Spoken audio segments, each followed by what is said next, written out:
aqui é a professora Marcela Fujihara do Hakaru Matemática.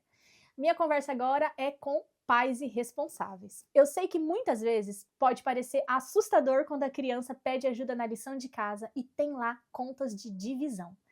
O modo de resolver uma conta de divisão do Japão e do Brasil é muito diferente. Apesar da matemática ser universal e o resultado ser o mesmo, o passo a passo muda. E eu quero te mostrar nesse vídeo rapidamente o que é que muda para você conseguir ajudar o seu filho. Vamos lá! Para começo de conversa, eu quero falar sobre a nossa postura diante do diferente. Se você, assim como eu, vive aqui no Japão, já se sente diferente em muitas situações. E a criança, ela espelha muitas vezes a nossa postura. Então, quando a criança chegar com uma lição de matemática diferente, tente mostrar uma postura mais curiosa e aberta, para inspirar a criança a ser assim também. Se a gente reage já falando, não sei, a matemática aqui no Japão é tudo ao contrário, é muito diferente, a criança reproduz isso, internaliza que é mais difícil, internaliza que é muito esquisito. Já se a gente se coloca numa postura de curiosidade, né? Nossa, como será que faz? Lá quando eu estudei, na minha época, no Brasil, a gente fazia assim. Vamos descobrir, vamos ver como é.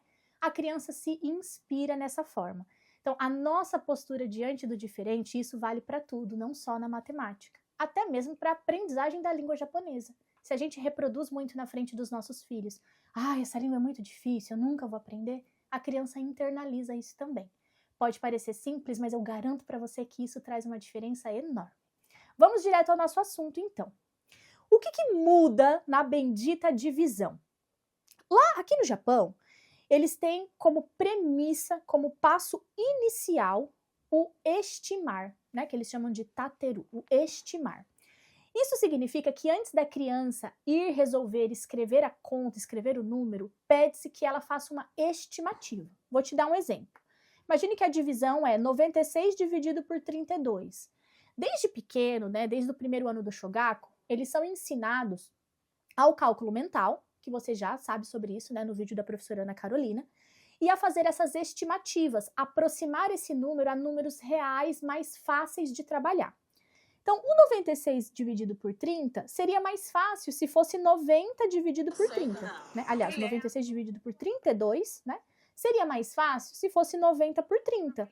Porque eu consigo aproximar do 9 por 13, e aí eu já chego na tabuada. Então, esse processo, né, a primeira coisa quando a criança estiver ali numa conta de divisão é fazer a estimativa. Além disso, o que muda é a posição dos elementos. Então, no Brasil, a gente coloca o dividendo aqui e faz a chave, né, que parece assim um L, e coloca o divisor lá dentro da chave. Aqui no Japão, a posição é o contrário. O que está dentro da chave é o dividendo, é o valor que eu vou dividir. A chave também é um pouquinho diferente, né? E o meu divisor, ou seja, o número pelo qual eu vou dividir, fica aqui fora da chave. Por isso, talvez, quando você olha assim, você já estranhe. Então, agora você já sabe que é só a posição dos elementos que muda. No Brasil, eu começo a registrar as respostas aqui. No Japão, ela vem aqui em cima. Eu vou fazer o passo a passo com você para você entender como é. Então, o primeiro passo na prática que eu te falei é o estimar, o tateru. Então, quando a criança estiver resolvendo a divisão junto com você, filho, vamos estimar qual é o valor que a gente vai colocar ali no quociente, ali na resposta. Isso quer dizer que eu vou aproximar a números exatos, né, dezenas exatas, para deixar mais fácil. Como a gente fez? Bom, 96 dividido por 32, que tal a gente aproximar no 90 dividido por 30, ou 9 dividido por 3, que aí na tabuada a gente sabe que é 3. Vamos tentar, né, colocar o 3 ali no quociente para multiplicar? Então, o primeiro passo é a estimativa. Aí a gente estimou, né, que aí seria o 9 dividido por 3, daria 3, então vamos tentar o 3. Aí, na matemática brasileira, eu coloco o 3 aqui. No Japão, eu coloco aqui, ó, em cima do dividendo. Então, é uma mudança só de posicionamento. O processo é único, né? A matemática ela é universal. Aí vem o multiplicar, o kakeru, que eu vou pegar esse valor do quociente e multiplicar pelo divisor. 32 vezes 3. Então, 3 vezes 2 é 6, 3 vezes 3 é 9. O resultado vem aqui embaixo. Aí eu vou fazer, então, né, essa multiplicação e registrar o resultado. Olha lá, a mudança do posicionamento. No Japão fica aqui, no Brasil fica aqui. E aí eu faço a subtração, né? Ah, uma coisa importante antes da gente ir para a subtração. Aqui no Japão tem um rigor ao posicionamento do número. Esse 3 que está aqui no quociente, ele tem que estar posicionado na casa das unidades, alinhado aqui com o dividendo. No Brasil a gente não tem tanto isso, né? A gente marca o 3 lá já sabendo que é 3 unidades. Mas aqui no Japão tem esse rigor do posicionamento, tá bom? Por isso que seu filho usa folhas quadriculadas para ficar bem certinho o posicionamento do número. Aí então vem o hiku, né? Hikimasu, a subtração. E aí aqui 96 menos 96 é 0. Viu só? Quando eu falo que a matemática é universal é que não importa o modo, tem que chegar no mesmo resultado. Mas a posição dos elementos muda um pouco em cada país, ok? Nem é tanto assim, viu só? Agora desvendei, você vai conseguir ajudar seu filho. E aí eu sei que tem a pergunta, como que eu ajudo meu filho se eu não sei japonês? Primeira dica que eu te dou, treinar o sentido numérico, que em japonês a gente fala sukankaku. O que isso significa? É muito importante que você tenha visto o vídeo da professora Carol, porque a matemática japonesa, o que ela difere tanto da brasileira é a base de cálculo mental. Nós brasileiros, no nosso modo de aprender matemática, não tem tanto essa base como aqui no Japão. Isso é muito diferente pra gente. Treinar isso com a sua criança é muito importante, porque isso traz fluidez, isso traz rapidez no cálculo, agilidade. E como que você treina o sentido numérico? Você brinca com as composições do número, igual a professora Ana Carolina mostrou. Para isso, tem brinquedos, jogos, atividades para você fazer. Eu tenho aqui algumas sugestões de jogos, né, que ajudam nessa construção do sentido numérico. Esses jogos aqui, né, a gente encontra para comprar em preços acessíveis, tem marcas famosas, a gente consegue encontrar em vários sites. E aí, inclusive, a gente fez até um presente para você. Olha aí na tela, você lendo esse QR Code, tem uma lista de brinquedos matemáticos que a gente sugere como uso. A tabela mostra detalhadamente qual o tema que ele ajuda, no que ele pode ajudar. Que eu sei que muitas vezes no dia a dia, nossa criança está ali manipulando os materiais enquanto a gente faz outros afazeres, né, em casa. Então, ter esses joguinhos pode ser interessante para ela, né, construir esse senso numérico cada vez melhor e a gente conseguir acompanhar fazendo as outras demandas da vida.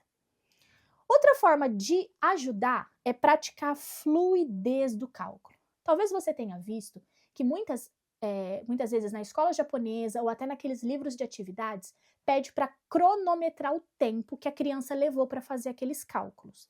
Esse cronometrar o tempo não é um recurso de punição, de dizer tem que fazer em 10 minutos, mas sim é um recurso para verificar essa automatização, o quão rápido a criança está conseguindo resolver aqueles cálculos. Por que a agilidade é importante? A agilidade, ela faz com que o pensamento fique livre para outros raciocínios. Imagine só que eu tenho um problema matemático muito complexo. Se a criança leva muito tempo ali para resolver uma conta de divisão, esse é só o começo da resolução desse problema, ela já está cansada mentalmente para pensar no restante. Então, a fluidez em cálculos básicos das 4 operações, né, soma, subtração, multiplicação e divisão, faz com que o cérebro possa focar em situações mais complexas e aprofundar. Porque, às vezes, um problema matemático vai precisar utilizar vários cálculos. Por isso, é importante praticar essa fluidez com seu filho, ajudar ele a fazer, a marcar o tempo, a motivar ele com metas, né, a elogiar quando ele consegue, para que essa fluidez aconteça, ok? E o nosso material, o Akaru Matemática, pode te ajudar de que maneira? Primeiro, eu garanto que as nossas aulas ensinam a matemática na metodologia japonesa, do mesmo modo que é ensinado na escola japonesa, só que utilizando a nossa língua materna.